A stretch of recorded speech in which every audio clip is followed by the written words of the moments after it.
All right, y'all, welcome to the channel. Today we're going to talk about the dangers of dating in Colombia in 2023.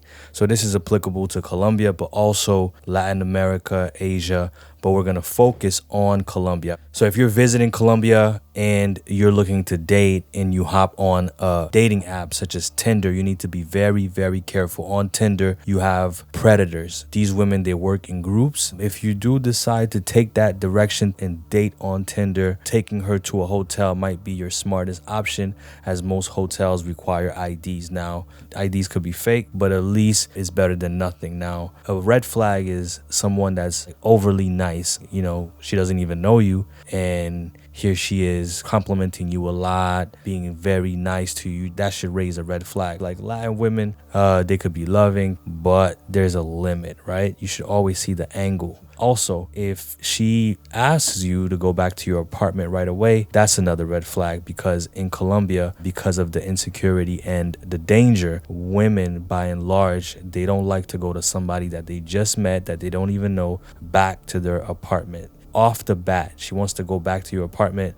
That should be a red flag, unless, and this is my second point, if you meet somebody on Tinder, you have a lot of working girls on Tinder, you got a lot of prepagos, you got a lot of women that's walking the beat, but on Tinder. So if that's what you're looking for, if you're looking to pay, then my suggestion is to actually go to these places that it's going to be more safe for you. So number one thing is be careful when you date somebody in Colombia online on Tinder, because you don't know that person from a can of paint, and you taking that person back to your apartment could put you in a dangerous situation. The second thing is, you know, in Colombia, it's not a one-night stand culture.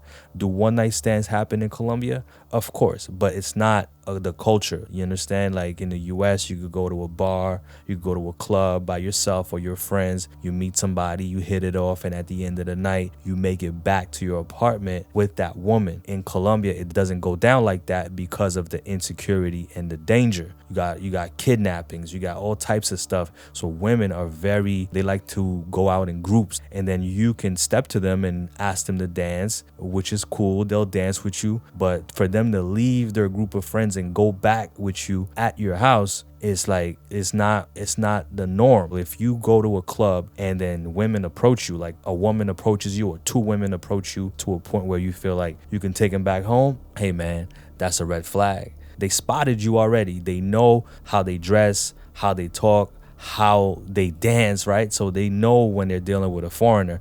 And then last but not least, you have what you call the long con game. The long con game is self-explanatory. You meet somebody, she could be nice and very caring, very cool for months, for a year, but there's a long-term play with that. You might be a regular dude, you work at FedEx, or you're a retired veteran and you have a fixed income, but to them, based on perception, they might feel like you're rich and you got unlimited funds and unlimited resources. So a woman or a man that's very crafty might not go for the short-term play, but might play along and trying to get what you got in a year, 2 years, 5 years from now. Now, does that happen all the time? Maybe not, because that requires a lot more patience and a lot more finesse. Now, you get with somebody, you don't know what their intentions are down the line, right? And in connection with that, it also means for you to shut up and not talk about your finances, not talking about what you have. You know, keep things private. Like, don't underestimate people with information, right? Somebody that you're dating that knows that you have, I don't know, like 60,000 or 30,000 in the bank, well, that's a lot of money in Colombia, and here you go. Somebody that's crafty and that thinks long term is not really gonna think about trying to rob you for $100 or $200 or for a phone. That's a long-term play.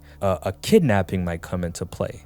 So these are the red flags that I have in this video. Let me know if I forgot anything. I'm sure there's a lot more, but of course, like, I don't want to make this a 30-minute or an hour video. But let me know in the comments, based on experience and based on observation, what are some other things that are red flags and what are the dangers of dating in Colombia or abroad. All right, I hope this video was informative. Let me know in the comments. Thank you for watching. See you on the next one. I'm out.